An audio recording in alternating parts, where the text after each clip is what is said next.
이번 주에 수요일, 목요일, 금요일 그 갭 선교회 컨퍼런스에 참여했습니다. 그래서 이제 미국, 캐나다에 있는 교회들과 또 한국에 있는 또 여러 초청된, 그래서 거기는 그냥 갈 수 있는 게 아니고 초청된 사람만 이렇게 갈 수 있도록 그렇게 해주셨어요. 그래서 거기 이제 평촌, 안양 그 지역에 세중앙교회라고 혹시 아세요? 그 세중앙교회랑 그리고 그 한옥 목사님 새롭게 하는 교회인가? 거기 그 두 교회가 호스트가 되어서 굉장히 섬겨 주셨어요. 숙소도 마련해 주시고, 또 여러 식사 계속 뷔페가 나와, 계속 출장 뷔페 계속 나. 와, 경비가 엄청 많이 들었을 것 같아요. 숙소도 별이 5개. 그런데 그게 한두 명이 아니에요. 거기에 초청되어 있는 사람들 그렇게 다 해주시고 막 정말 모든 것을 다해서 섬겨주시는 모습에 저절로 감동이 되더라고요. 그래서 저희 교회도 선교사님 이렇게 갭 선교회 컨퍼런스 언제 하게 될 것 같은데 계산해봤어요. 대략 5천만 원 정도 들더라고. 대략 계산만 했는데 강사비를 전혀 자원한다는 걸 전제하고 2박 3일 동안 한 5천만 원 정도 드는 것을 아마 그 교회, 세중앙교회에서 완전히 헌신해 준 것 같더라고요. 와, 그래서 캐나다에서도 미국에서도 또 그 베트남에서 굉장히 그 큰 사역을 하시는 현지인 사역자, 또 조선족 교회 리더들, 또 탈북민들 다 오셔서 함께 그렇게 귀한 그 하나님의 마지막 소원인 모든 민족을 주께로 이끌어가는, 구원하는 하나님의 그 역사에 동역하는 모습을 볼 때 너무도 감동이 되었습니다. 또 하나 이제 여러분과 나누고 싶은 것은 그 세중앙교회 황덕영 목사님이 어제 저녁에 이렇게 그 교회 선교와 그런 부분들을 말씀해 주셨는데 제가 이렇게 꿈꾸면서 소망하는 거 벌써 그 교회는 하고 있더라고요. 제가 예전에 혹시 기억나세요? 예루살렘에 우리 선교센터 좀 지어놓고 거기서도 쉬면서 또 기도하고 그 사역을 하고 싶다. 근데 거기는 벌써 감람산이 보이는 곳에다가 거기 센터를 지어놔갖고 지금 그 팔레스타인이랑 전쟁이 일어나서 어려움 당하고 있는 분들이 그 1층에서 거하시면서 그 섬기는 사역도 하고 그러고 있다고 하더라고요. 그리고 또 우리가 교회 개척 운동하면서 여러분 가는 가정, 직장과 학교와 사업장에 교회를 세우자 그러잖아요. 거긴 벌써 하고 있더라고. 벌써 수많은 그러한 역사를 이뤄서 뭐 100천만 비전을 가지고 있더라고요. 100개의 북한 교회를 세우고 1000개의 선교사를 파송, 그 해외 교회, 해외 선교지의 교회를 세우고 그리고 10,000명의 선교사를 파송하는 그러한 그런 꿈을 가지고 있더라고요. 그래서 굉장한 그런 것이다. 또 우리도 요 앞에 인도 선교센터 진다 그랬잖아요. 거기도 이렇게 져놓고 거기 선교사님들 이렇게 섬기는데 한 64개 정도 룸이 있더라고요. 선교사님 그렇게 가족들이 머물 수 있는 곳 쫙 이렇게 해놓은 거 보니까 벌써 이렇게 앞서가는 교회들이 있구나. 그거를 다 감당할 여력을 보니까 그 교회가 한 10,000몇천 명 되는 교회인 것 같아요. 굉장히 큰 교회인데 하나님께서 우리 교회에도 꿈과 비전을 주셨으면 그렇게 할 힘도 사람도 능력도 다 주실 줄 믿습니다. 또 그 예전에 그 북한에서 한 3년 정도 억류됐던 이면수 목사님 혹시 아세요? 그 캐나다 큰빛교회에서 굉장히 많이 그 북한에 많은 것을 도와줬는데 이 남북이 경색이 될 때 그냥 잡아버렸어요. 그래서 3년 동안 감옥에 가뒀는데 그분이 만나뵙고 사진도 찍고 부천 해림교회 이바울 목사라고 2번이나 강조해서 2번이나 잊어버리실까 봐 2번이나 강조했어요. 은퇴하시고 지금 이 그 북한 선교를 위한 사역에 힘쓰고 계시는 것을 볼 때 너무도 감사했습니다. 여러분, 우리가 이제 치유하시는 하나님에 대해서 살펴볼 때에 이 치유에 대해서 우리가 여러 가지로 생각하지만 다음에 이제 말씀드릴 주제 중에 예고편으로 먼저 말씀드리자면 그 FTT 운동이라고 있어요. FTT 운동은 무엇이냐면 Finishing 이건 모르겠고 태스크. 그래서 사명을 완수하는 그러한 Finishing the Task인가 하여튼 FTT 운동. 그래서 주님께서 땅 끝까지 모든 민족으로 제자를 삼는 그 사역에 이 갭선교에도 동참하고 있는데, 근데 이제 볼 때 아주 조금 우리 마음속에 큰 도전이 되는 시간들이 있었어요. 보통 0.2% 미만을 뭐라 그러죠? 미전도 종족이라 그러잖아요. 한 0.1% 정도 되면은 굉장히 적은 교회일 수 있고 비접촉 민족이라고도 할 수도 있는데, 아예 0.0 이렇게 되는 그런 데가 그 선교회 국제 코디네이터 목사님이 얘기하시는데, 완전히 한 명도 예수님 믿지 않는 사람이 있는 민족 없다, 이렇게 얘기하더라고요. 지금 그 말은 무슨 얘기일까요? 여러분, 마태복음 24장 14절에 모든 민족에게 복음이 증거되기 위하여 온 세상에 전파되리니 그제야 끝이 오리라. 그래서 한 명도 예수님 믿지 않는 민족은 없다는 거예요, 지금. 물론 이제 미전도 종족이 북한 대표적이고, 그리고 북인도에 굉장히 많이 있죠. 그래서 이제 인도에만 315개 비접촉 미전도 종족은 한 2135, 이게 계속 달라요, 통계마다. 이거는 0.2% 미만의 복음화율을 가지고 있는 자생적으로 선교하기 어려운 민족들. 근데 그 중에 예수님을 접촉해 보지 못한 민족이 315개라는데, 이 중에서도 이 민족 중에 예수님을 한 번도 안 접해, 한 명, 1명도 없다, 이런 데가 없다는 거예요. 야, 놀랍지 않습니까? 비접촉 종족이 315개 정도 있다고 하는데도 지금 충격적입니다. 이 말은 무슨 얘기입니까? 여러분, 지금 구원할 사람들 누가 있어요? 하나님이 구원하시지만 누구 구원해야 돼요? 여러분 가족, 자녀들, 배우자 구원해야 되죠? 시간 얼마 안 남았어요. 그러니까 물론 하나님의 예수 그리스도의 재림이 1000년 후에 되실 수도 있지만, 지금 우리의 삶 속에 눈앞에 가까이 온 것처럼 느껴지기도 해요. 그건 하나님만 아시지만 여러 증거들을 볼 때 분명히 가까이 오고 있는 것은 분명하다. 그러면 지금 우리가 해야 될 게 무엇이냐? 만약 오늘 주님 다시 오신다면 뭐 해야 됩니까? 여러분 가족 구원해야지. 여러분 가족 구원해야 될 거 아니에요. 지금 급해요. 되게 급해요. 지금 그냥 그렇게 할 시간이 아니에요. 굉장히 급하다. 또 여러분 주위에 아직 예수 믿지 않는 사람 구원해내야 되지 않겠습니까? 주님께서 마가복음 16장 17절로 18절에 주께서 이 복음을 증거하기 위하여 어떤 역사를 일으키시느냐? 치유의 역사를 일으키시는 거예요. 그래서 치유의 역사가 있는 교회나 성도들을 통하여 수많은 사람들을 구원해낼 수 있어요. 그게 하나님이 강력하게 사용하는 방편이 될 수 있어요. 여러분 전도하고 싶습니까? 이 지난번 새생명 축제 때 우리가 전도 기간 합쳐갖고 약 한 500명 정도 하나님 보내주셨어요. 우리 하나님께 영광의 박수 올려드립시다. 500명 정도 데리고 오는 것도 힘들어. 여러분 얼마나 잘했는지 모릅니다. 예, 하나님께서 큰 축복 주실 줄 믿습니다. 그런데 그날 다 기분이 좋은데 기분 안 좋은 사람이 있다는 거예요. 누구? 어제까지 오기로 약속한 사람이 그날 안 왔어요. 기분 굉장히 나쁘고, 다른 사람들 2명, 3명, 10명 데리고 올 때 내가 한 명도 전도하지 못할 때 얼마나 기분이 나쁘다고 표현하기도 어렵고, 예?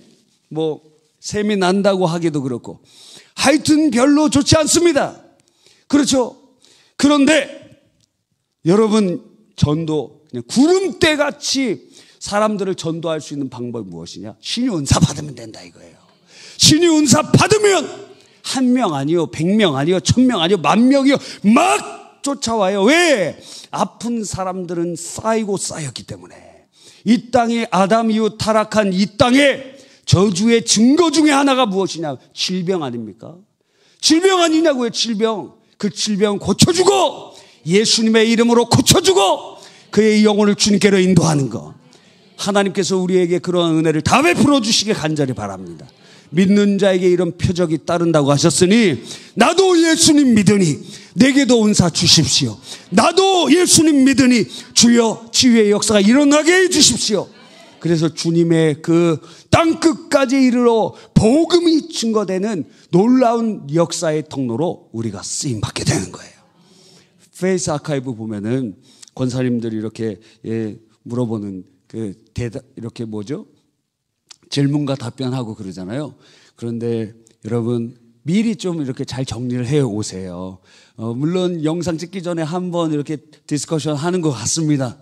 그런데 이렇게 우리 인도해 주시는 오대준 전사님이나 강한영 목사님이나 유춘식 목사님이 이렇게 딱 인도하실 때 어떨 때는 더 말씀을 많이 하시는 경우가 있더라고요.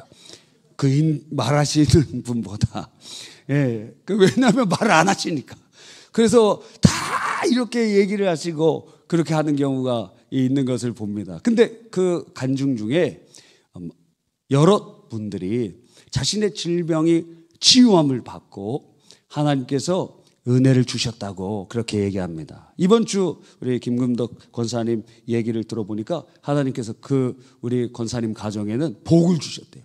집을 막 사게 해주시고 예수 믿으니까 하나님께서 막 물질의 복을 주시고 하나님 은총을 주셔서 참 어려웠는데 여러 가지 거기 들으면은 이런 얘기 하셔도 되나 하는 얘기도 있더라고요. 거기에 왜 같이 교회 다니시기 때문에 뭔지는 집에 가셔서 들어보시기를 바랍니다. 그런데 그렇게 얘기하시면서 하나님께서 복을 주시고 은혜 주신 것이 간증이 되는 거예요. 하나님께서 은혜 주신 게 간증이 되는 거예요. 근데 그 중에 자신의 질병이 치유될 때 그것은 얼마나 큰 간증이요. 하나님 살아계신 증거가 되지 않겠습니까? 예수 그리스도의 이름의 권세가 우리를 통하여 이루어지기를 간절히 바라는 것입니다. 자, 우리 공부 잘하는 사람은 뭐 한다 그랬어요?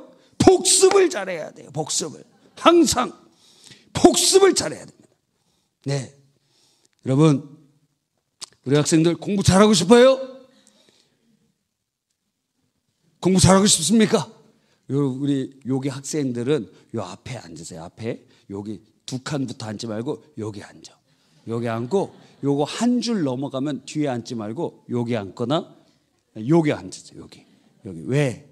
여러분들은 주를 위하여 이렇게 사랑하는 마음으로 이 철야에 나온 여러분들에게 제가 해줄 수 있는 거 매주 안수해 줄 테니까 여러분의 기도의 제목을 가지고 마음속에 주님 앞에 믿음으로 앉아있어요.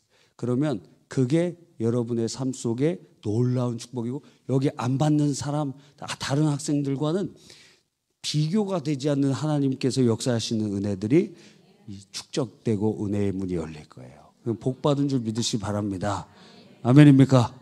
예, 여기 이렇게 딱 앉으세요. 여기는 5명 넘게 앉으면 안 돼. 막 어떨 때는 6명 이렇게 껴서 앉는 사람들도 있어요. 왜? 그러면 좁아갖고 은혜가 안 돼.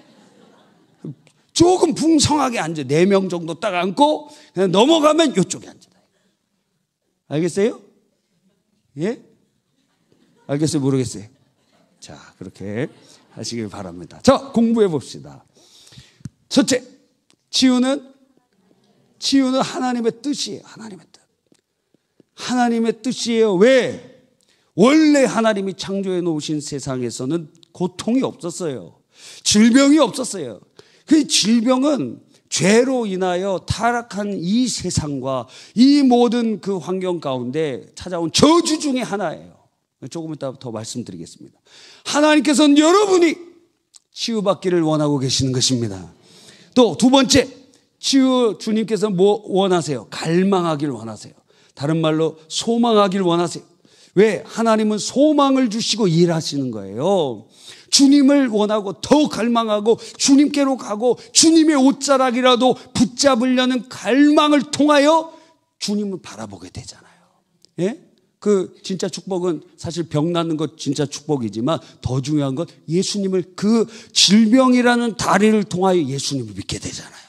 그러니까 주님의 옷자락이라도 붙잡는 거예요. 갈망이 일어나야 돼. 주님, 내 당신의 옷자락이라도 붙잡으면 고침받을 수 있습니다. 하나님, 그 소망의 역사가 일어나야 돼. 세 번째,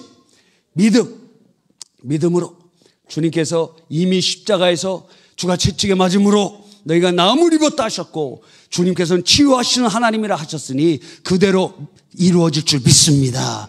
믿음으로. 사실은 이 전체가 이 믿음의 핵심이라 그랬어요. 그 믿음이 생기면 여러분의 삶 속에 실상으로 역사가 될 줄 믿는 것입니다. 믿음 싸움이 사실 믿음 싸움. 할렐루야. 또 네 번째 무엇입니까? 예, 치유받기 위해서는 우리 안에 용서해야 돼. 미운 사람 있죠? 미운 사람 어떻게라도 해야 된다 그랬어요. 용서는 사실 성령의 역사가 우리 안에 이루어져야 돼요. 왜? 그 사람 잘못했으니까. 그 사람이 누구의 가해자니까. 그 사람 벌 받아야 될 사람이니까. 그런데 주님께서 어때요? 용서하라고 하시잖아요. 그거 어떻게 해야 돼요? 말씀에 의지하여 용서합니다.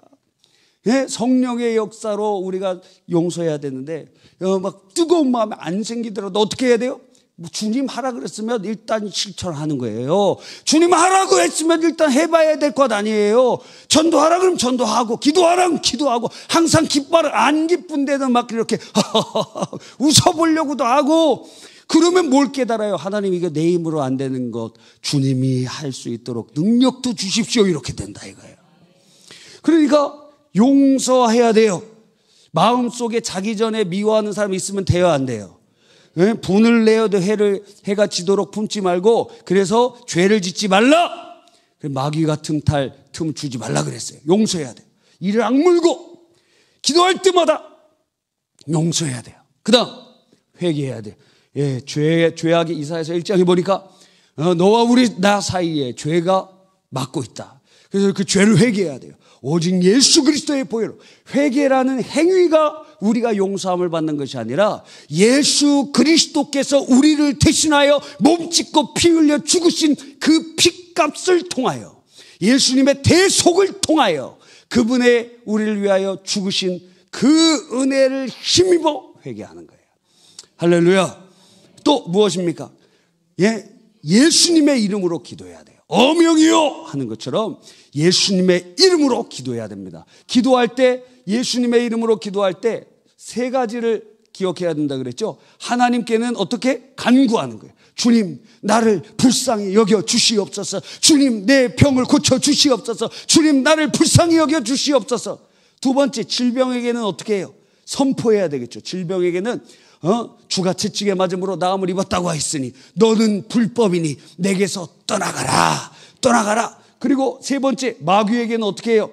모든 질병이 마귀로부터 온 건 아니지만 마귀로 발원된 질병도 있기 때문에 마귀는 어떻게 해요? 꾸짖어야 돼. 예수님의 이름으로 명하노 이 더러운 질병아 결박을 당하고 떠나가. 예수님의 이름으로 명하노 이 더러운 질병아 내게서 떠나갈지어다. 주님이 역사하시면 귀신이 나가면 그냥 고쳐지게 된다 이거예요. 아멘. 그 다음 또 무엇입니까? 합심도고 같이 함께 모여서 그 사람 중풍병자의 4명의 성경엔 친구라고 안 돼 있어요. 4명의 데리고 온 사람이 있었잖아요. 침 상태로 데리고 왔어요. 중풍병자는 뭐 할 힘도 없었어요. 기도할 힘도 없었다고. 그럼 누가 해줘야 돼? 옆에 있는 믿음의 사람들이 함께 기도해 줘야 된다는 거예요. 예수께로 인도와야 된다는 거예요. 할렐루야. 그 다음에 무엇입니까? 기름 바름. 치유와 기름 바름. 그래서 기름을 바를 때 어떻게 한다 그랬어요? 장로들을 청한다 그랬잖아요. 그래서 그 장로라는 것은 지금으로 말하면은 교회 목사님인데 목사님의 능력이 있어요 없어요? 없어도 어떻게 하라 그랬어요? 주님께서는 대표를 통하여 역사하시잖아요. 그 대표가 믿음, 이 사람 능력이 없지만 지금 기도받을 사람이 믿음이 준비되면 어떻게 돼요? 이 대표를 통하여 하나님이 역사하시는 경우들이 상당히 많이 있다라는 거예요. 그러니까 그 대표성을 인정하라. 장로를 청하여 기도를 받는데 또 뭘 발라요? 기름을 발라요. 기름이라는 건 당시 사용된 약재였잖아요. 포도주와 기름을 약으로 썼는데 그건 무엇입니까? 일반적인 은혜, 병원이나 약 먹는 것도 같이 써도 괜찮다는 거예요. 그 믿음 없는 게 아니라는 거예요. 그것도 하나님의 역사가 일어나야 효과가 있는 거예요. 그렇죠? 뿐만 아니라 무엇이죠? 이 구약 성경에 보면은 나병 환자가 다 고침받았을 때 하는 세레모니 중에 하나가 기름을 바르는 거예요. 그러니까 이미 낫다고 믿고 간구하는 거예요. 기름을 바른다는 것, 여러분의 무엇입니까? 낫다는 거예요. 믿음으로 나은 것을 바라보고 나았다고 바라보고 그렇게 기도하라는 거예요. 또 지난주 우리가 살펴본 게 무엇입니까? 손을 얹고 기도하라. 병든 자에게 손을 얹은 즉 나으리라. 그것이 무엇입니까? 손을 얹는다는 것은 내 안에 계시는 예수의 생명과 치유를 믿는 행위라는 거예요. 그렇죠. 원래 부정한 자에게 정한 자가 손을 얹으면 내가 부정해지는데 예수님께서는 의도적으로 나병 환자, 병든 자들을 만져주셨다는 거예요. 왜? 그럼 예수님이 부정해지셨느냐? 아니에요. 구약에 있어서 언제 더러운 것들이 거룩하게 돼요? 하나님이 임재하는 곳에는 더러운 것들이 깨끗하게 되는데 예수께서 신성을 따라 참 하나님이시기 때문에 그분께서는 의도적으로 나병 환자를 만져주시고 부정하다고 칭해지는 사람들을 만져주시면서 자신이 생명이심을 증거하고 그분의 하나님 되심을 증거하셨다는 거예요. 그러니까 우리 안에 그분이 성령으로 임재하여 계시니 손을 얹고 기도한다는 것은 무엇입니까? 생명의 주님 그리고 하나님의 놀라운 능력을 의지하여 기도한다는 거예요. 할렐루야. 아멘입니까? 또 뭐라 그랬습니까? 예? 감정이 아니라 믿음으로 손을 얹어라. 감정이 날까 안 날까? 그 감정에 따라 하는 거 아니에요. 감정에 따라 하는 거 아니에요. 믿음. 말씀을 믿음으로 그 손을 얹고 기도하라. 할렐루야. 그래서 우리 집에서는 우리 어떤 자녀가 항상 저한테 우리 집에서는 제가 기도를 안 해줘요. 거의. 그래서 왠지 몰라 집에서는 가족을 기도해주고 싶지가 않은 별로 생각이 안 들어요. 그런데 저희 집에서 누가 기도하냐면 저희 딸이 아픈 사람에게 손을 얹고 기도해요. 예수님의 이름으로 막 기도해요. 막 간구하고 기도해요. 이야 믿음이 좋다 이거 믿음이 좋다. 하나님께서 신유연사 주시기를 간절히 바랍니다. 자 오늘은 무엇이냐면 오늘 여러분 읽은 것 보면 자 소제목이 무엇이냐면 치유는 사랑이라. 치유는 사랑이다. 그 소제목으로 함께 은혜를 나누려고 합니다. 이렇게 복습을 잘 해야 왜냐하면 설교문이 짧기 때문에 너무 일찍 끝나면 여러분이 힘들어할까 봐 이렇게 복습을 항상 많이 해야 되는 거예요. 이제 점점 길어지고 있죠 복습이. 이게 왜 중요하냐. 여러분이 암송하고 여러분의 것이 되면 능력이 된다는 거예요. 할렐루야. 여러분이 이제 가르쳐 1번은 기억나잖아. 그죠? 딴 거 다 잃어버렸는데 1번은 기억나잖아요. 이것만 해도 여러분의 패러다임 시프트가 일어났다는 거예요. 나 이 병 그냥 기도 안 하고 그냥 이거 이대로 안고 가야 되나 그랬는데 그게 하나님 뜻이 아니구나. 주님은 고쳐지는 거 치유되는 거 그게 하나님 뜻이구나. 그것만 변화돼도 엄청난 변화가 일어난다는 것입니다. 오늘은 치유는 사랑이다. 치유는 사랑이다. 치유는 사랑이다. 할렐루야. 여러분 우리가 사랑하는 가족이 질병이 걸려 있다면 여러분은 어떻게 반응합니까? 그 병을 치유하기 위해서 약국도 가고 병원도 가고 그러잖아요. 자 아기가 옵니다. 얼굴 이마에 손을 대니까 어때요? 이마에 손을 대니까 막 뜨거워요. 열을 재보니까 40도가 넘네. 40도예요. 그럼 어떻게 해요? 야 이건 너의 운명이니 너가 짊어지고 가야 되는 거야 이거. 누가 대신 져줄 수가 없어. 그렇게 해요? 그런 부모 있느냐 이거예요. 애기들이 40도 넘는데 그 하루 이틀 그렇게 되면 걔 그냥 막 경계를 일으키고 잘못될 수도 있고 죽을 수도 있어요. 그런 부모 있느냐 이거예요. 그런 부모. 진짜 악한 부모 1000만 명에 1명 있을까 말까지 그런 부모 없다라는 거예요. 그렇죠? 그럼 어떻게 해요? 되든지 안 되든지 뭐 처음에는 거기다 뭐 차가운 거라도 하고, 그리고 안 되면 막 응급실에라도 가고, 그게 부모가 할 일이라는 거예요. 근데 왜 우리는 그걸 하지 않느냐 이거예요. 자신의 이거는 내게 주신 십자가야 막 이렇게 주님께서 그렇게 얘기도 안 했는데 본인이 자기가 자기한테 예언을 해요. 바울 사도도 3번이나 기도했는데 본인이 기도를 안 해. 바울 사도도 자기의 병을 고쳐달라고 주님 앞에 3번 기도했을 때 내 은혜가 내게 족하다, 내가 약할 때 강하여짐이니라. 그러면 여러분은 기도가 주님께서 안 고쳐주시는 경우도 있는데 여러 이유 때문에, 그러면 그러한 안 고쳐주시는 이유를 들을 때까지 기도해야 될 거 아니에요. 그렇지 않고 자기가 자기한테 그냥 얘기를 해요. 이거는 기도 안 해도 되는가 보다. 여러분, 그러니까 그 어떤 가족도 그 병은 그냥 내 운명이니 안고 가라, 이런 가족들은 없다라는 거예요. 이 방법 저 방법, 이 처방 저 처방 동원합니다. 그래서 사기꾼들이 중병에 막 걸린 사람들의 마음을 이용해서 이것도 먹어보세요, 저것도 먹어보세요 막 그러잖아요. 예? 물론 그런 것 중에 진짜도 있을지도 모르지만 거의 그게 그 사기꾼들이에요. 사기꾼들. 맞아요? 틀려요? 그렇게 나쁜 놈들도 있어요. 그러한 그 마음을 이용해서 말입니다. 여러분이 왜 이 방법 저 방법, 이 병원 저 병원 다 합니까? 이유가 뭡니까? 그 자녀를 사랑하기 때문에. 사랑하니까 이 병원에도 가보고 이 약도 써보고 저 방법도 해보고 그렇게 하는 것 아니겠어요? 사랑하니까. 치유를 원하는 것은 그를 사랑하기 때문입니다. 그러므로 치유는 무엇이냐? 오늘 2번째 읽은 본문에 보면 이렇게 돼 있죠. 예수께서 불쌍히 여기사 그들의 눈을 만지시니. 뭐 했다고요? 불쌍히 여기셨다. 또 2번째 말씀 보니까 3번째 말씀 보니까 마태복음 14장 14절에 보니까 예수께서 나오사 큰 무리를 보시고 불쌍히 여기셨다. 주님께서 사랑하셔서 불쌍히 여기셨다는 거예요. 치유는 뭐라고요? 사랑이다. 치유는 뭐라고요? 사랑이다. 사랑하면 고쳐주고 싶어요. 사랑하면 그 아픔을 치유해주고 싶어요. 사랑하면 여러분이 대신 아프고 싶지 않습니까? 예수님이 그래서 사랑하셔서 여러분 주님께서 채찍에 맞음으로 우리의 질병을 짊어지고 가시고 우리의 질병을 다 해결해 주시는 것인 줄 믿으시기 바랍니다. 그러니까 치유란 무엇이냐? 사랑이라는 거예요. 주님의 사랑. 질병에 눌린 사람을 보십시오. 얼마나 불쌍한지 몰라요. 너무너무 불쌍해. 너무너무 불쌍하잖아요. 안 불쌍해요? 그래서 사람 마음이 악한 사람이에요. 나는 악하다 이렇게 생각해 보세요. 누가 아픈데도 그게 별로 마음에 안 들어. 그 사람은 아직 신유원사 받을 확률이 0%야. 예. 사랑의 마음이 생겨야 돼요.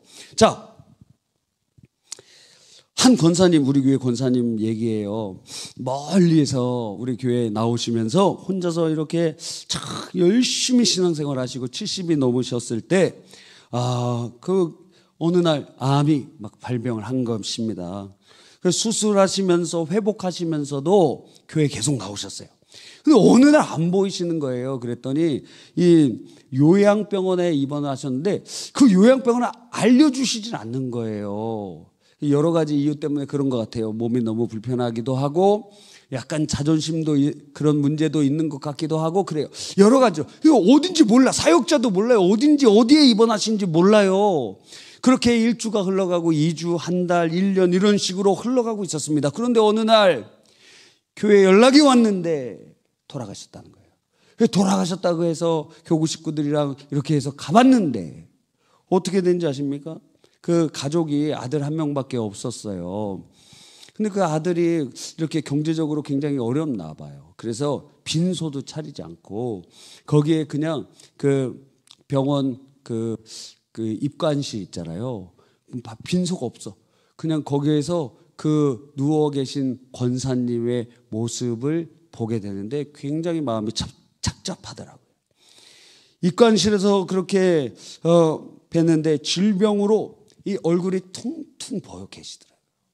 예, 퉁퉁 분 상태에 약 기운으로 그 항암약 때문에 머리도 다 이렇게 많이 빠져 계신 모습으로 돌아가셨어요.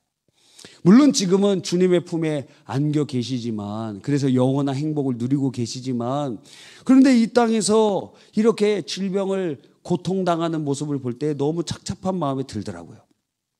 어떤 책에 이러한 소제목이, 어떤 책 안에 이런 소제목이 있었습니다. 그 소제목은 질병은 잔인한 것이다. 정말 그래요. 질병은 뭐라고요? 잔인한 것이에요. 잔인한 것.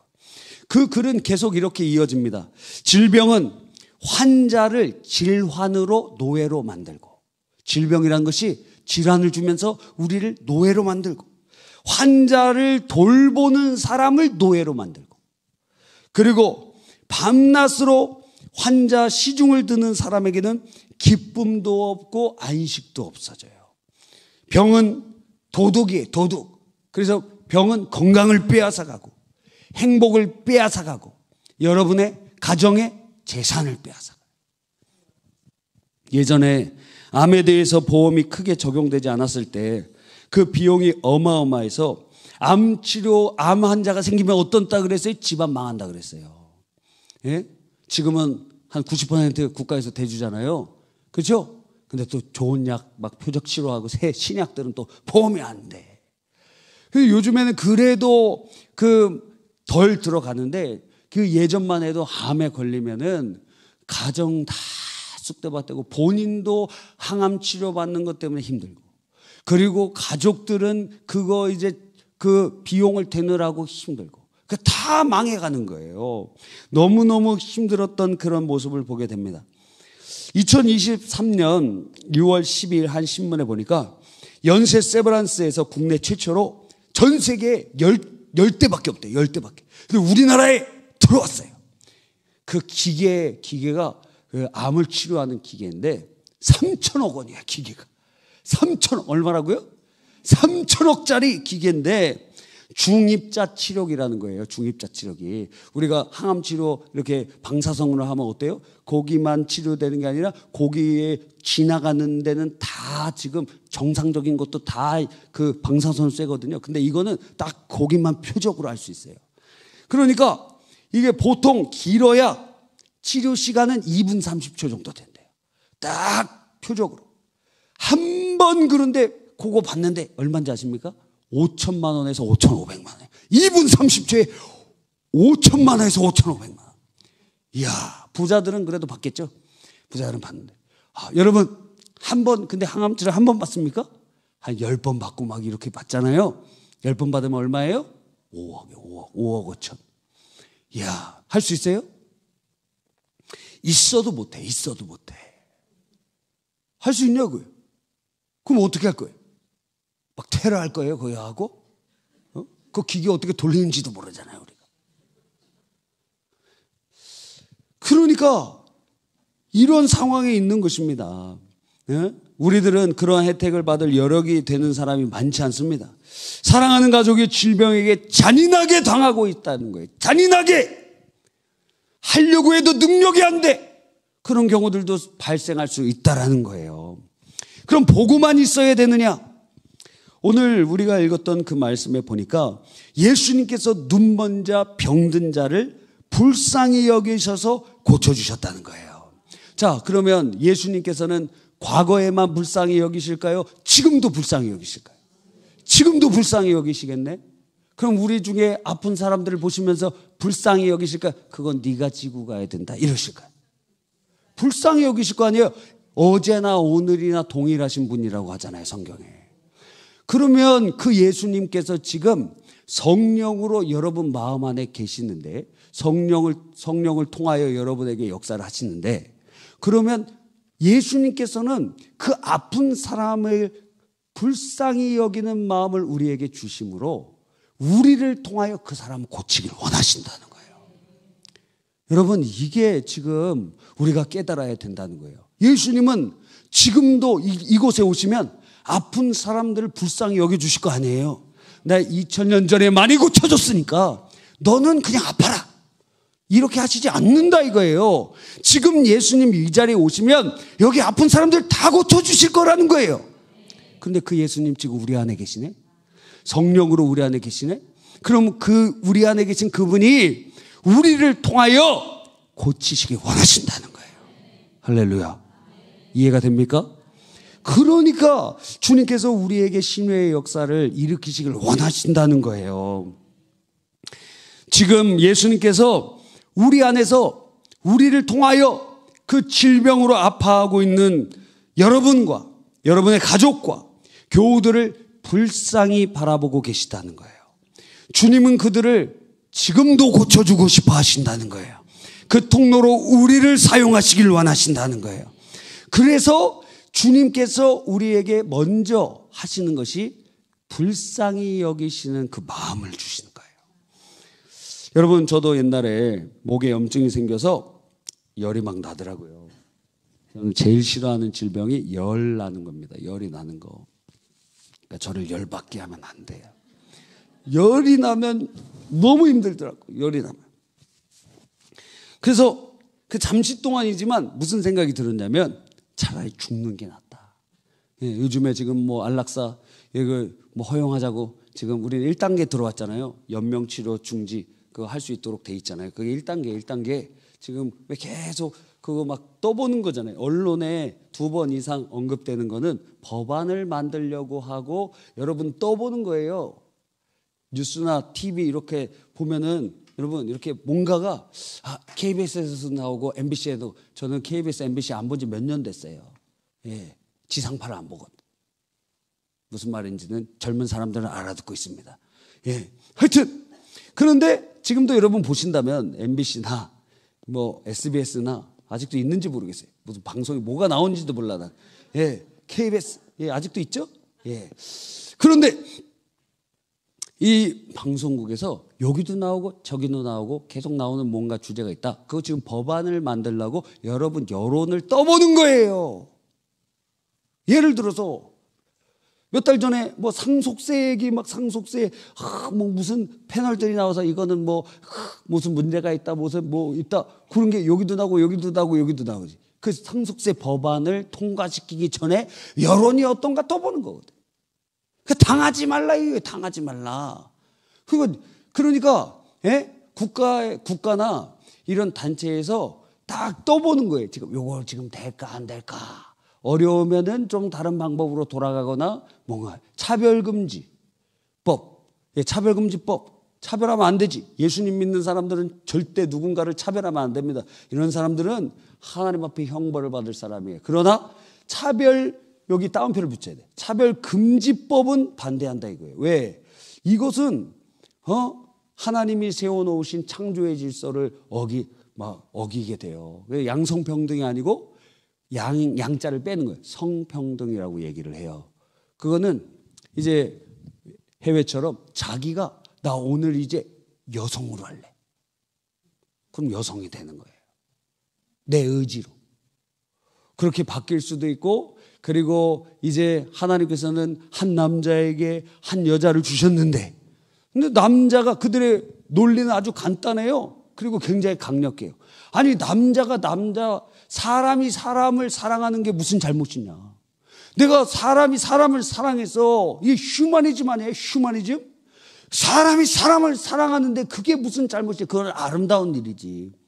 그런데 그게 꼭 성별이 달라야 되느냐.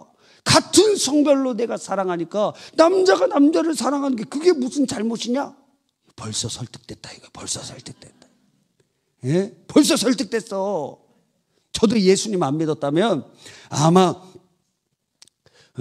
가주 굉장히 극좌 이렇게 됐을 확률이 상당히 많아요. 공산주의자 됐을지도 몰라요 저는. 지금 제가 공산주의자라는 게 아니라 예? 여러분 하여튼 그러한 생각들. 그래서 아니면 아주 극자유주의자가 됐을지도 모릅니다. 아니 국가가 무슨 이런 것도 통제하고 그러느냐. 아니 우리가 마음대로 그렇게 살고. 그런데 이게 통과되면 어떻게 되냐면 이렇게 자 성경에 하나님의 창조의 질서로 남자와 여자를 주셔서 가정을 이루라고 하셨으니 남자가 남자와 함께 살고 여자가 여자와 함께 살고 그것을 가정이라고 칭하는 것은 그건 죄입니다. 이러면 형법에 걸리거나 저 차별금지법에 걸려서 뭐냐면 벌금을 내거나 감옥에 가야 된다고. 그러니까 미국이나 이런 데서 그런 것도 있었잖아요. 어떤 게이 커플이 자기 결혼식인가 뭐 생일인가 그 케이크를 이렇게 주문했는데 그 케이크 만든 사람이 기독교인이야. 나는 그거 못 만들어 주겠다고. 그래갖고 소송을 걸었어요. 엄청난 소송.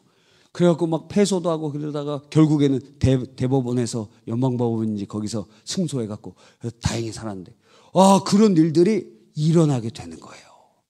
한 번 이렇게 얘기할 때마다 막 80만 원, 100만 원 이렇게 때릴 수도 있고 계속 몇 번 하면 감옥에 갈 수도 있고. 그래 이것뿐만 아니라 이단들 있잖아요. 이단. 신천지. 그건 잘못됐습니다. 거기에는 양쪽 종말론자들입니다. 믿으면 지옥 갑니다. 그대로 믿으면 지옥 갑니다. 그대로 믿으면. 그러면 차별금지법에 해당해서 저도 감옥에 갈 수도 있다 이거예요.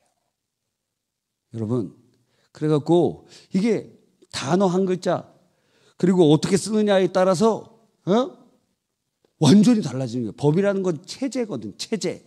여러분이 살아가는 삶의 틀.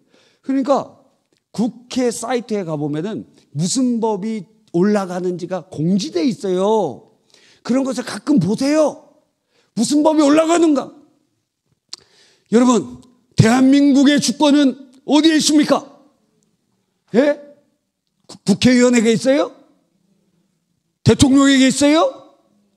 국민에게 있잖아요. 그럼 여러분에게 지금 권한을 줬다는 거예요. 그럼 그 권한을 행사해야지. 멍하고 있어? 그게 동참죄라고. 그게 뭐예요? 방조죄라고. 그러니까 멍하고 있는데 그 책임져야 된다. 이거 책임져야 된다. 책임져야 돼. 여러분 책임져야 돼. 하나님 앞에서. 왜? 권한이 여러분에게 있었는데. 그래서 국회의원도 잘 뽑아야 되고 대통령도 잘 뽑아야 되고 법안이 상정될 때 항상 주목하고 있어야 돼요. 그래서 반기독교적인 그러한 법안을 막 올리는 그런 사람들이 있으면은 국회의원 여러분의 권한으로 여러분 어떻게 해야 됩니까? 관련돼서 투표로 여러분의 의견을 분명하게 얘기해야 될 거 아니에요. 멍하고 있네? 책임지라 이거예요. 여러분 책임져야 돼. 우리가 책임져야 돼. 이런 일들이 많이 있다고. 하나님 나라의 그 가치를 이제 이 땅에 구현해 나가야 되잖아요. 그렇죠? 그런데 이제 어떻게 구현해내? 예수 믿는 사람들이 소극적으로는 어떤 방식으로, 여러분 투표의 방식으로, 적극적으로는 우리 예수 그리스도의 그 꿈과 비전을 가진 정치가들이 막 나와야지. 진짜 사람들 이용하려고 교회 다니는 사람 말고. 국회의원 중에 한 29%가 개신교인이라 그러더라고요. 거의 30% 정도 된다 그래요. 이번에. 그런데 별 힘이 없어. 멍하고 당론입니다. 그럼 다 쫓아가. 당론입니다. 그러면 다 쫓아가. 그 배도하는 거랑 뭐가 달라? 하나님의 세워놓으신 창조의 질서와 성경의 원리에 반하는 법에 당론이니까 따라가.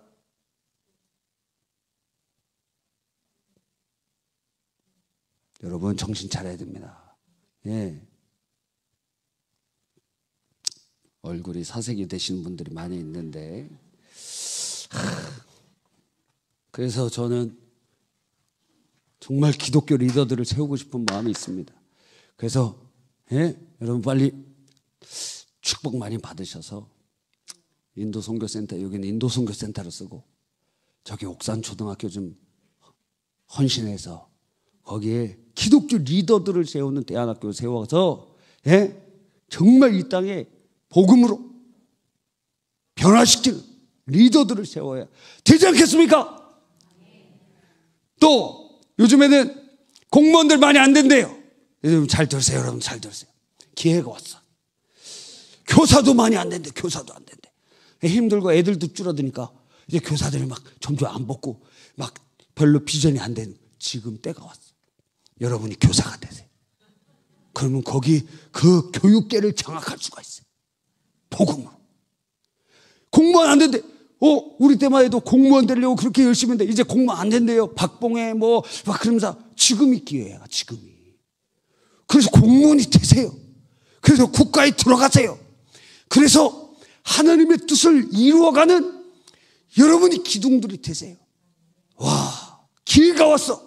아무도 안 할 때가 기회야. 아무도 안 할 때가. 주식을 언제 사야 됩니까? 저평가됐을 때 사야지. 지금 제가 주식까지 가르쳐줘야 돼? 예? 떨어질 때가 아니라 저평가됐을 때 사야지. 저평가됐을 때. 이거는 10만 원짜리인데 지금 5만 원짜리야. 근데 이걸 볼 수 있는 눈이 있어야 되겠죠. 이 국가에 기회가 왔어요. 지금 청년 학생들. 예? 지금 원래 막 1등급, 2등급 이렇게 가야 됐다면 지금 3등급, 3.5등급이 막 갈 수 있대. 예. 점점 더 쉬워질 것 같아. 그리고 여러분은 직장 걱정하지 마세요. 첫째는 하나님께서 좋은 직장 주실 거예요. 아멘입니까? 예. 지난주 특성 너무 잘해서 하나님께 영광 감사합니다. 또 애들이 적기 때문에 지금 기업에서 사람들 뽑는 게 어려운 시대가 됐어요. 그래서 여러분이 성인 됐을 때는 너 여기 삼성 마음에 안 들어? LG 가고, LG 마음에 안 들어? 현대 가고. 막 그럴 수 있는 시대가 지금도 조금씩 보이는데 여러분 때는 엄청나게 열린다는 거예요. 물론 그것은 AI가 모든 것을 대체되지 않았다는 것을 전제하고. 근데 만약에 AI로 대체됐다면 지금 큰일 났어요. 여러분, 기회가 왔다. 청년들 기회가 왔습니다. 이 땅, 이 국가에 기회가 왔어. 기회가 왔어. 지금 기회가 왔어. 루터가 얘기했습니다. 이 세상에서 가장 좋은 직업 중에 꼽으라 1등 목회자야. 목회자. 여러분 다 목회자가 되면 너무 좋을 것 같아. 사모도 되고 선교사도 되고 한 번 사는 인생 주를 위해 살아가면 얼마나 멋있어. 그렇지 않아요? 제 눈을 안 쳐다보네 아주. 야, 제일 좋은 거, 제일 좋은 거. 예. 두 번째 루터가 얘기한 것 중에 교사가 되라는 거예요. 교사. 정말 하나님이 주신 직업이다. 그래서 그들을 양육하고. 예. 그래서 시간이 없는데 2번 아직 확정은 아닙니다. 그래서 기도 제목 중에 뭐가 있냐면 2번 가을 새생명 축제는 이제부터 가을 혹은 봄에 한 번은 새생명 축제 전도를 타켓을 정해서 뭘 하냐면 주일학교만 전도할 거예요. 주일학교. 어른들은 언제? 어른들은 전도 집중 기간에만 전도하고 그 당일날은 주일학교 애들만 데리고 옵니다. 여러분 주일학교가 뭐예요? 지금 예수 믿는 사람 2% 3% 미만이에요. 그걸 뭐라 그래요? 미전도 종족이잖아. 아니 여러분 지금 교회 데리고 온 사람들 10년 동안 10번도 오고 20번도 왔어요. 그들 이단들이 우리 이단 와보세요. 그럼 뭐라면 저 해림교회 다녀요. 그런 사람 다 그래요. 여러분 데리고 온 사람들 많이 와갖고 그들 예수님 믿는 사람들 많을 거예요. 죽기 전에. 자 그런데 어떤 사람은 10번도 듣고 20번도 들었어요. 벌써 10년 동안. 근데 주일학교 애들은 한 번도 안 들은 애들이 지금 태어나서 그런 애들이 지금 98%, 97% 그렇게 될 수도 있다라는 거예요. 미전도 종족이잖아요. 계속 태어나니까 처음 듣는 애들 아니에요. 우리 예전에 고등학교 때 경제 선생님이 아니 왜 새우깡이나 이런 거는 모든 사람들이 다 아는데 왜 광고를 하느냐? 그리고 제가 얘기했어요. 밑에 있는 세대들은 처음 듣는 거다. 밑에 있는 애들은 처음 들으니까 당신이나 오래 들었지 밑에 있는 사람들은 그렇게 당신이라고 안 했어요. 밑에 있는 사람들은 지금 올라오는 사람들은 처음 들었다. 그래서 계속 하는 거예요. 계속. 여러분도 그거 궁금했죠? 왜 새우깡, 초코파이 나는 이렇게 살고 있는데 밑에 사람들은 모른다고. 지금 태어난 애들은 모른다고. 그러니까 지금 주일학교 애들은 처음 예수님 믿는 사람들, 그러면 10번 들은 사람에게 계속 복음을 증거하는 것과 한 번도 듣지 않은 사람 누구에게 복음 증거해야 돼요? 안 들은 사람은 대처해야지. 그 누구예요? 주일학교 애들이라고. 그래서 우리가 지금 비전으로 삼고 있는 것이 무엇입니까? 두 가지예요. 하나는 땅끝으로 가는 거예요. 땅끝. 주님의 소원을 이루어가는 땅끝. 그래서 인도 선교 이제 내년부터는 분기마다 갈 것 같아요. 그리고 나중에는 월마다 갈 거예요. 월마다. 그래서 교역자, 거기 전담 교역자를 세우거나 아니면 각 교육자마다 한 달에 한 번씩 계속 보낼 거예요. 왜? 주님의 재림 가까이 왔습니다. 빨리 주를 위하여 헌신하면서 우리가 쓰임받아야 돼. 미전도 등록 복음화를 위해서. 또 하나는 무엇이냐면 커버리지가 뭐예요? 완전히 덮어버린다고. 물이 바다를 덮음같이 여호와를 인정하는 것이 온 세계의 편만 아니라 우리를 이곳에 부천의 지역교회로 세워놓으신 이유가 무엇입니까? 이 부천을 복음으로 덮어버려라. 물이 바다 덮음같이 예수 믿지 않는 사람이 한 명도 없이 완전 복음화 비전을 가지고 덮어버려라. 안 그러면 지역교회를 없애버리셨겠지. 그런데 주님께서 세우시고 이것을 그냥 덮어버리는. 그래서 가능할 것 같아요. 부천에 초등학교 몇 개 있습니까? 초등학교 몇 개 있어요? 부천 인구는 80몇만을 정점으로 해서 지금 한 7만 명 정도 줄어들어서 70몇만이에요. 근데 그 중에 주일학교 학생들이 한 5만 명인가? 그 정도 되는지. 하여튼 그 정도 되는데 거기 학교가 한 몇십 개밖에 안 돼. 그래서 각 교구에 몇 개씩 학교를 맡으면 돼. 그래서 그 학교에서 여러분이 전도하는 겁니다. 전도해서 애들 데리고 오고. 그리고 두 가지를 할 거예요. 거기에서 주일학교를 잘하는 교회 있잖아요. 우리가 다 커버를 못하니까 우리가 새생명 축제에 데리고 와서 예수님의 복음을 증거하고 십자가의 복음을 증거하고 그들이 예수 믿고 영접하고 구원받게 하고 우리가 여력이 안 되면 거기서 그 지역에서 잘하고 있는 교회에 연결해주고. 그런데 그걸 잘 못 받는다. 그러면 여러분 교구에다가 주일학교 그 구역들을 만들어 나가고 여러분이 학교 끝나고 그쪽에 가고 거기 애들 떡볶이 사주면서 같이 거기서 그 교회 모임을 갖는 거예요. 기도 모임도 갖고 그렇게 하는 작은 교회 공동체를 만들어가는 거예요. 예. 그래서 생각을 해보니까 여러분이 그렇게 능력들이 많고 하나님 주신 전도의 은사들이 많기 때문에 이거 우리 부천에 있는 초등학교 전부 커버리지 할 수 있을 것 같아. 그래서 부천에서 태어나는 어린이들은 한 명도 예수님을 들어보지 못하고 죽는 사람은 없도록 그렇게 할 수 있을 것 같아요. 할 수 있을 것 같지 않습니까?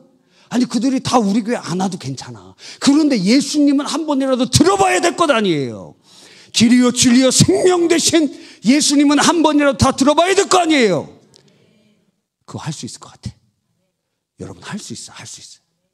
와, 지금 심장이 뛰는 사람 손 들어보세요. 예, 여러분 할 수 있습니다. 믿음대로 될지어다. 학교 하나 맡으세요. 학교 하나. 예, 학교 하나 딱. 부천 넓지만 학교 별 몇십 개 안 돼. 여러분 책임지고 지금 멀지만 한 생명 축제 때 차 동원해갖고 다 데리고 오세요. 몇 명이라도 한 학교에 5명씩만 데려와도 몇백 명 되는 거예요. 몇백 명. 예, 여러분 할 수 있습니다. 그래서 거기에 모임을 만들고 아니면 그 지역교회 연결해주고, 할 수 있어요. 이번에 이 갭성교회 가면서 주일학교 얘기는 하나도 안 나왔거든요. 근데 저는 이것을 생각하면서 그 집회를 참석하는데, 이게 될 것 같아요. 그래서 이 갭성교회의 두 가지 트랙이 땅끝, 그리고 커버리지. 그래서 이 지역 커버리지와 열방을 커버리지 하는 것인데 우리 이곳에 할 수 있어요. 할 수 있어요.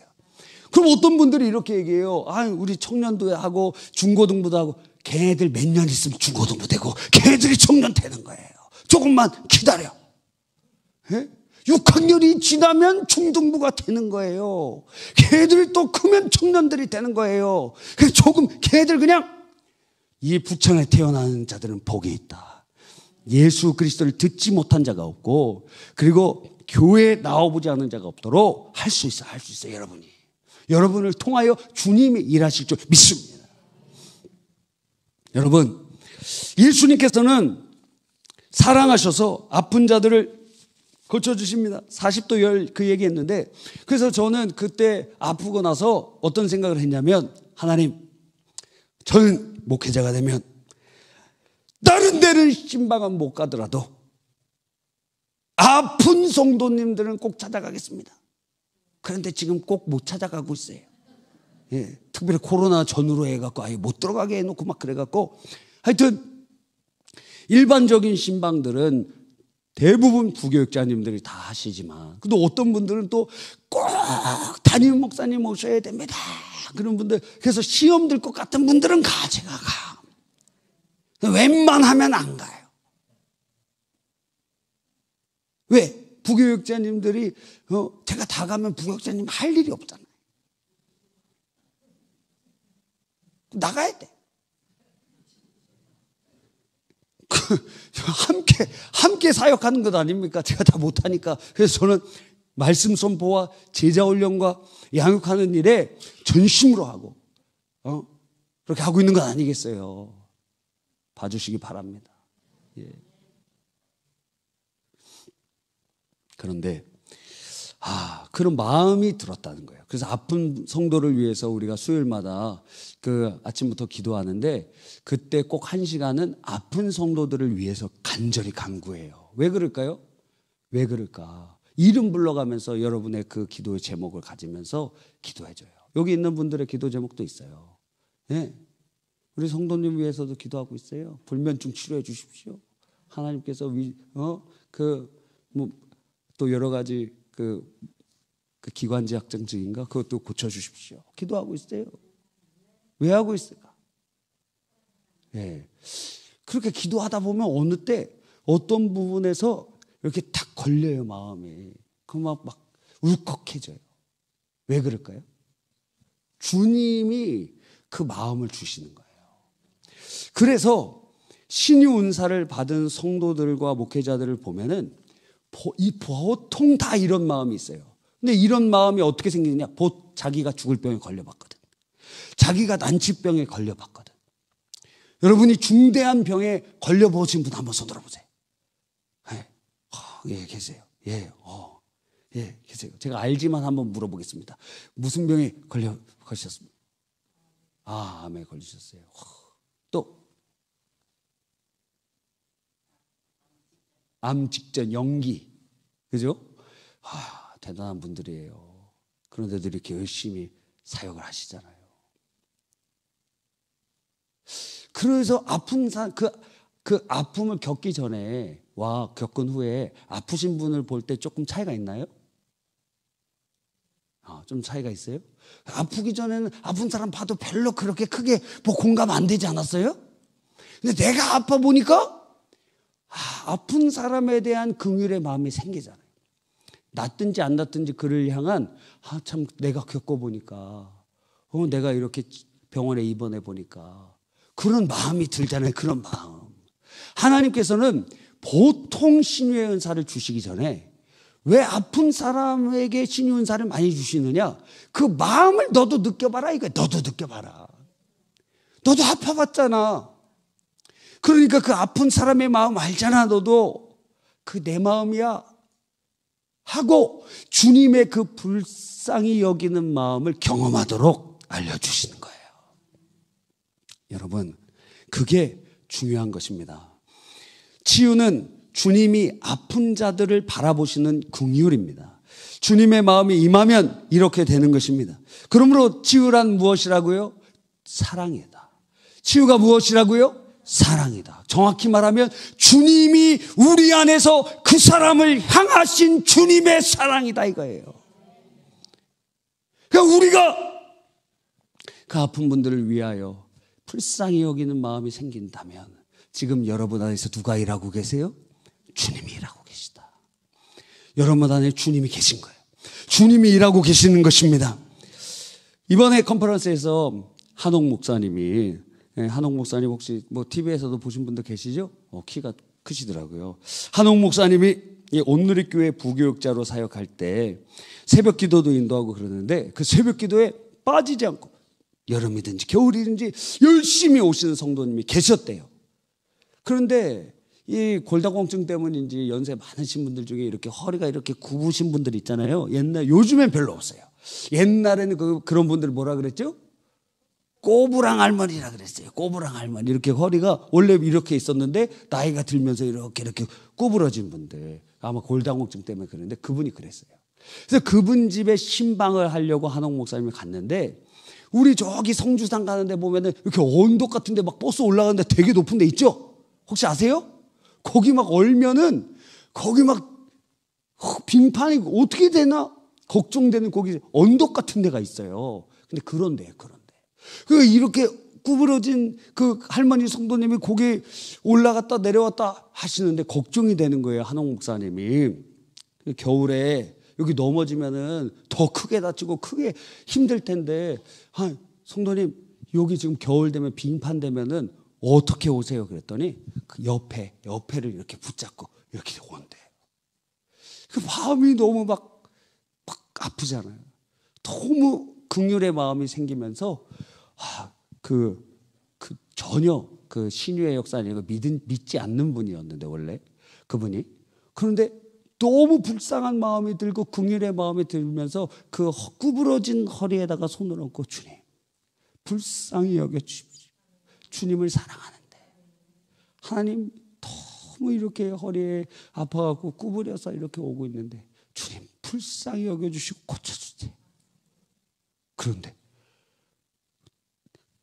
이 사람 허리가 펴진 거예요. 누가 제일 놀랐느냐? 한옥 목사님이 제일 놀랐어요. 왜? 본인도 안 믿었거든. 원래 본인도 안 믿었어요. 그럼 이런 기적이 막 나타나고 펴졌다는 거예요. 그래갖고 이게 지금 일시적인 걸 수 있으니까 상당히 걸어본 다음에 그 다음에 뭐 얘기하려면 얘기하라고. 근데 그때 깨달았대요. 사랑하니까 하나님이 역사하시는구나. 여러분 안에 누군가 불쌍히 여겨집니까? 그 사람 막 안타깝고 하나님 불쌍히 여겨주세요. 여러분 마음에 그런 마음이 생기면 주님께서 여러분 안에서 바라보고 계시는 거예요.